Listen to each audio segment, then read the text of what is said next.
ओ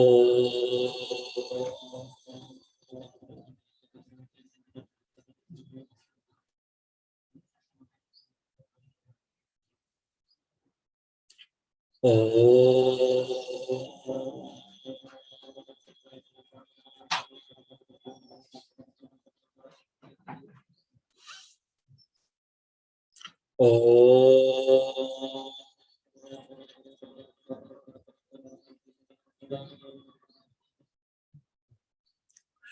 ओ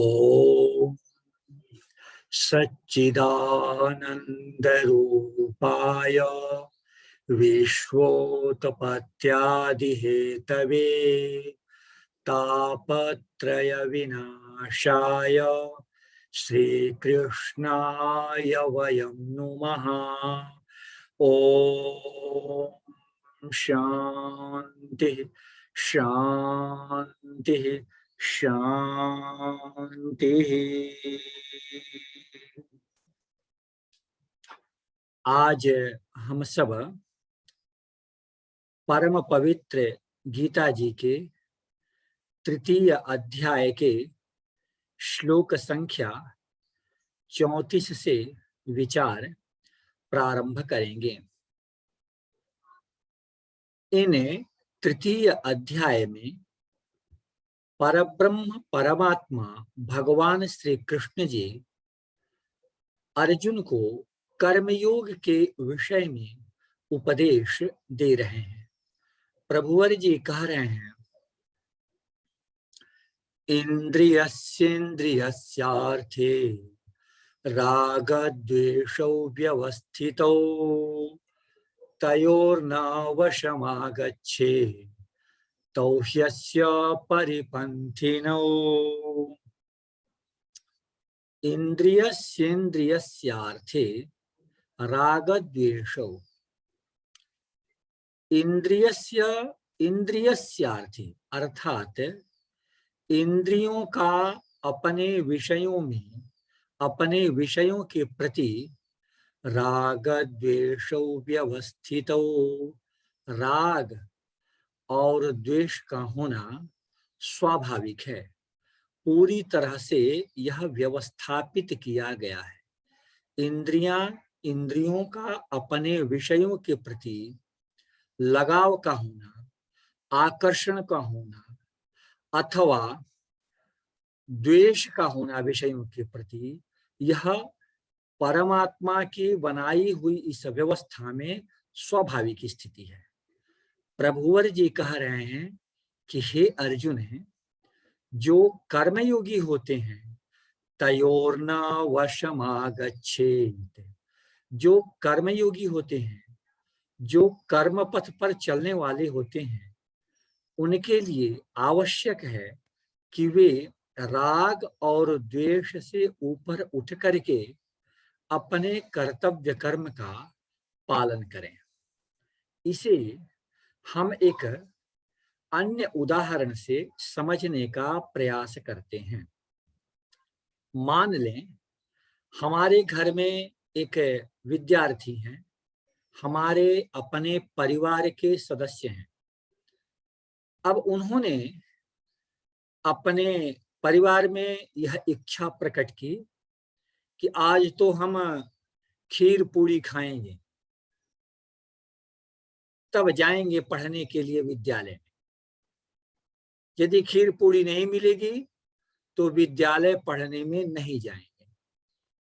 ऐसा खीर पूरी के प्रति उनका राग, उनका आकर्षण हो गया। रसना इंद्रिय का भोज्य पदार्थ के प्रति एक लगाव हो गया। यदि किसी कारणवश परिवार के द्वारा खीर पूरी न बना करके रोटी सब्जी ही बन गई, तब क्या होगा? तो जो खीर पूरी के प्रति जो आकर्षण है, जो राग है, उसके कारण अगर वह विद्यार्थी, वह बालक जो हमारे परिवार के हैं, यदि कहें कि नहीं अब तो हम पढ़ने नहीं जाएंगे, हमें खीर पूरी क्यों नहीं मिली, हमें रोटी सब्जी क्यों मिली, तो प्रभुवर जी कह रहे हैं कि तयोर्न वशमागच्छेत्। अर्थात यह एक उदाहरण है भोजन के प्रति कि हमें अपने कर्तव्य कर्म के प्रति, कर्तव्य कर्म के दायित्वों के निर्वाह के प्रति हमें राग और द्वेष से ऊपर उठ करके कार्य करने हैं। अब ऐसा नहीं हो कि यदि खीर पूरी नहीं मिली तो हम अब पढ़ने जाएंगे ही नहीं, रोटी सब्जी मिल गई अब हम नहीं जाएंगे पढ़ने। यह एक उदाहरण है समझने के लिए कि नहीं हुआ ऐसा। हम हमारा अध्ययन, उन बालक का अध्ययन, विद्यार्थी का अध्ययन उन्हें विषय के अधीन हो गया। यदि ऐसा भोजन मिला तो हम पढ़ने जाएंगे, नहीं मिला तो हम अब नहीं जाएंगे। प्रभुवर जी कह रहे हैं कि वीर अर्जुन, एक कर्तव्य पथ पर आगे बढ़ने वाले व्यक्ति के लिए आवश्यक है कि राग और द्वेष से ऊपर उठ करके कार्य करें। यदि खीर पूरी भोजन में मिला तो भी उत्तम, हरि ओम, और यदि रोटी सब्जी भोजन में मिला तब भी उत्तम, हरि ओम, और यदि किसी कारणवश उत्तम भोज्य पदार्थ की अभिलाषा है और यदि किसी कारणवश नहीं प्राप्त हुआ तो भी हमें उस उतनी ही प्रसन्नता के साथ अपने कर्तव्य कर्म का निर्वाह करना है। यही भाव, इसी भाव को प्रभुवर जी वीर अर्जुन को बता रहे हैं। तयोर्न वशमागच्छे तौ ह्यस्य परिपंथिनौ। कह रहे हैं प्रभुवर जी कि हे अर्जुन, यदि कोई कर्तव्य कर्म करने वाले व्यक्ति राग और द्वेष के अधीन हो करके कर्तव्य कर्म करने का निश्चय करते हैं अथवा करते हैं तो संभव है कि वे अपने कर्तव्य कर्म का ठीक प्रकार से निर्वाह न कर सकें। तौह्यस्य परिपंथिनौ, उनका मार्ग उनको कर्तव्य कर्म करने में, कर्तव्य कर्म के निर्वाह को समुचित प्रकार से निर्वाहित न कर सके।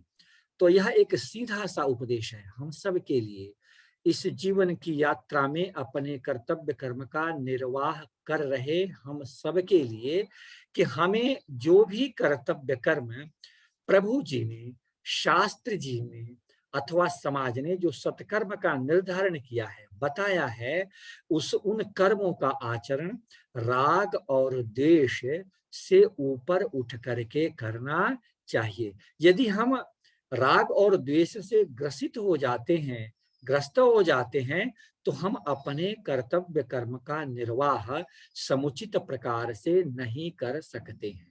यह तो विद्यार्थी का एक उदाहरण हमने समझा।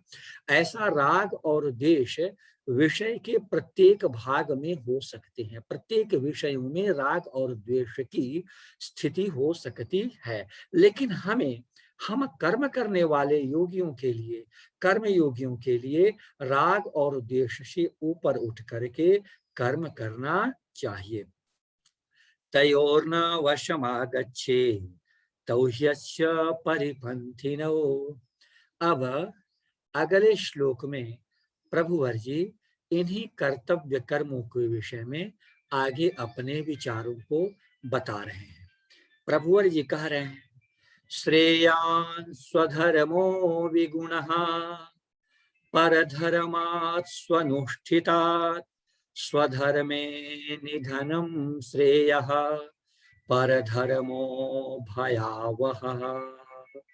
प्रभुवर जी कह रहे हैं, श्रेयान् स्वधर्मो विगुणः। अब इस श्लोक में प्रभुवर जी ने स्वधर्म शब्द का प्रयोग किया है। परधर्मात् स्वनुष्ठितात् और परधर्म, स्वधर्म और परधर्म, स्वनुष्ठित अच्छी प्रकार से अनुष्ठित किए जाने पर भी। क्या प्रभुवर जी कह रहे हैं कि श्रेयांश स्वधर्म क्या है और परधर्म क्या है? तो स्वधर्म कह रहे हैं अपनी एक प्राणी व्यक्ति की अवस्था, उसके स्वभाव, उसकी रुचि, शास्त्र जी में बताए हुए उसके कर्तव्य कर्मों के प्रति जो है वह यदि उन कर्मों का आचरण करता है और आचरण करने में उन व्यक्ति को ऐसा लगता है कि अरे इन कर्मों की अपेक्षा तो इन प्रकार के कर्मों का आचरण उत्तम है, इन प्रकार के कर्मों का आचरण श्रेष्ठ है। तो भी भगवान कह रहे हैं कि पर धर्म अर्थात दूसरे के स्वभाव, दूसरे की अवस्था, दूसरे के रुचि के अनुसार जो शास्त्र विहित कर्म है वह यदि सुलभ भी लग रहा हो, अच्छा भी लग रहा हो, तो दोष युक्त अपना जो कर्म है वह कर्म ही ज्यादा श्रेयस्कर है, वह कर्म ही ज्यादा अच्छा है। जैसे मान लिया जाए कि एक सैनिक बंधु हैं और सेना में एक निश्चित आयु निर्धारित होती है कि इतनी अवस्था तक हमें अपने कर्मों का निर्वाह करना है, एक निश्चित है, 40 साल, 45 साल या 38 साल, ऐसा कुछ है। जब वे सेवानिवृत्त हो गए, एक सैन्य बंधु, एक सैन्य कर्मी बंधु, और उन्हें यदि कहा जाए कि अब आप अध्यापन का कार्य करें, तो उनके लिए अध्यापन कार्य की अपेक्षा सिपाही अथवा सुरक्षा संबंधी कार्य का निर्वाह ज्यादा उचित है, अपेक्षाकृत एक अध्यापन कार्य के, अपेक्षाकृत एक कृषि कार्य के, अपेक्षाकृत एक व्यवसाय कार्य के। तो प्रभुवर जी कह रहे हैं कि श्रेयान स्वधर्मो विगुण, यदि शास्त्र में बताए हुए अवस्था अवस्था और रुचि के अनुसार बताए, शास्त्र जी में बताए हुए कर्मों में कोई दोष भी है, तो वह कर्म स्वधर्मे निधनम श्रेय, तो वह कर्म करना ज्यादा श्रेयस्कर है। यदि उस प्रकार के कर्मों के आचरण में निधन भी हो जाता है तो वह श्रेयस्कर है, अपितु अन्य धर्म, अन्य अन्य प्रकार के स्वभाव, प्रकृति, अवस्था के अनुसार शास्त्र जी में वर्णित कर्म यदि अच्छे सुलभ भी लग रहे हों कि ये तो बड़े सुलभ हैं, ये तो बड़े सरल हैं, इन दायित्वों का मैं ठीक से निर्वाह कर सकता हूं, ऐसा लगे भी, ऐसी प्रतीति भी हो, तो भी अपने तो भी शास्त्र जी में बताए हुए अपनी अवस्था, अपनी प्रकृति के अनुसार जो कर्म है वे कर्म ज्यादा श्रेयस्कर हैं। यह बात प्रभुवर जी बता रहे हैं। श्रेयान स्वधर्मो विगुणः परधर्मात् स्वनुष्ठितात् स्वधर्मे निधनम श्रेयः परधर्मो भयावहः। इस श्लोक के अंतिम चरण में प्रभुवर जी बता रहे हैं कि परधर्मो भयावह, अन्य व्यक्ति के प्रकृति रुचि के अनुसार, अवस्था के अनुसार शास्त्र जी में बताए हुए जो कर्तव्य कर्म है, यदि वे अच्छी प्रकार से अनुष्ठित भी हो रहे हों, सरल भी लग रहे हों, कुछ कम दोष वाले भी लग रहे हों, तो भी यदि अपनी प्रकृति और अवस्था के विपरीत बताए हुए कर्म में यदि कोई लगते हैं तो परधर्मो भयावह, उसका परिणाम अच्छा नहीं होता है। अपनी अवस्था प्रकृति के अनुसार शास्त्र जी में बताए हुए कर्तव्य कर्म का निर्वाह करना चाहिए।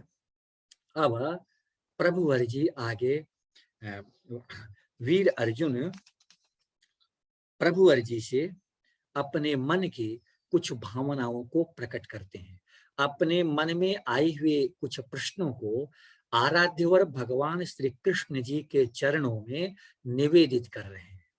वीर अर्जुन कह रहे हैं प्रभुवर जी से, अथ केन प्रयुक्तोऽयं पापं चरति पुरुषः अनिच्छन्नपि वार्ष्णेय बलादिव नियोजितः। देखा जाए हम सबके जीवन में यह स्थितियां, इस प्रकार की स्थितियां प्रायः आती हैं।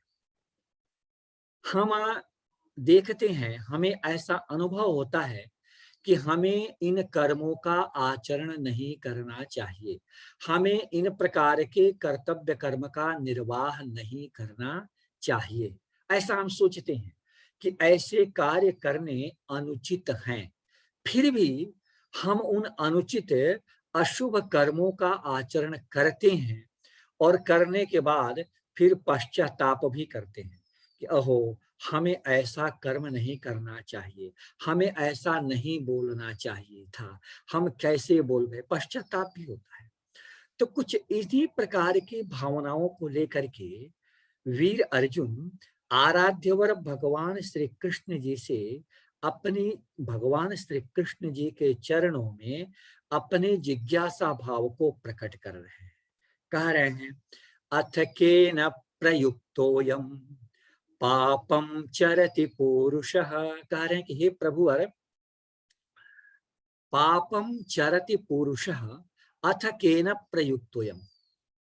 वे कौन से देवता हैं, वे कौन सी स्थितियां हैं, वे कौन से कारक हैं कि पापम चरति पुरुषः अनिच्छन्नपि वार्ष्णेय बलादिव नियोजितः। अनिच्छन्नपि, नहीं चाहता हुआ, मेरे मन में या उन व्यक्ति के मन में यह इच्छा नहीं है कि हम इन कार्यों को करें, ये अशुभ हैं परिवार की दृष्टि से, समाज की दृष्टि से, राष्ट्र की दृष्टि से, धर्म की दृष्टि से, फिर भी अनिच्छन्नपि वार्ष्णेय बलादिव नियोजितः।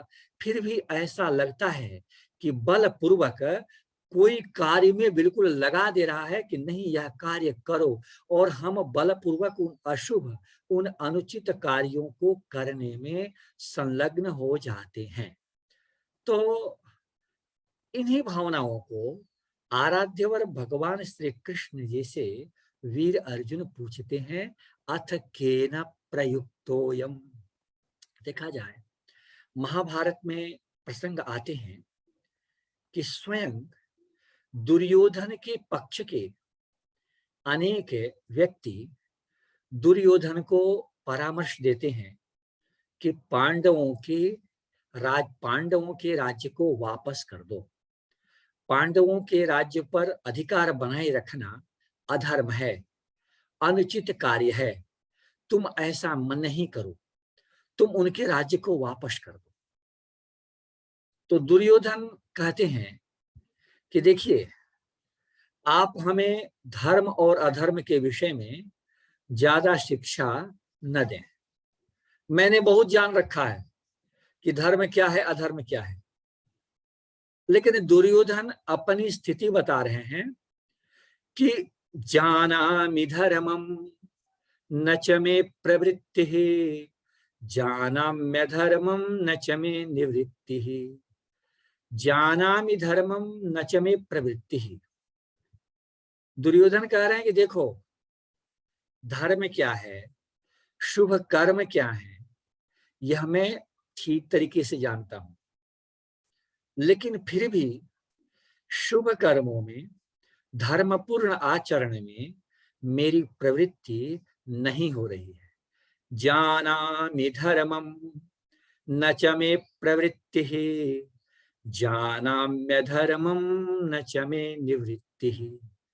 और दुर्योधन कहते हैं कि जानाम्यधर्मम न च मे निवृत्ति, मैं अधर्म आचरण को भी जानता हूं, अशुभ कर्मों को भी जानता हूं कि ये कर्म अशुभ हैं, इस प्रकार के आचरण अधार्मिक हैं, धर्म के अनुकूल नहीं है। फिर भी जानामि धर्मम न च मे प्रवृत्तिः, जानाम्यधर्मम न च मे निवृत्तिः। अपितु क्या कह रहे हैं, केनापि देवेन हृदि स्थितेन यथा नियुक्तोस्मि तथा करोमि।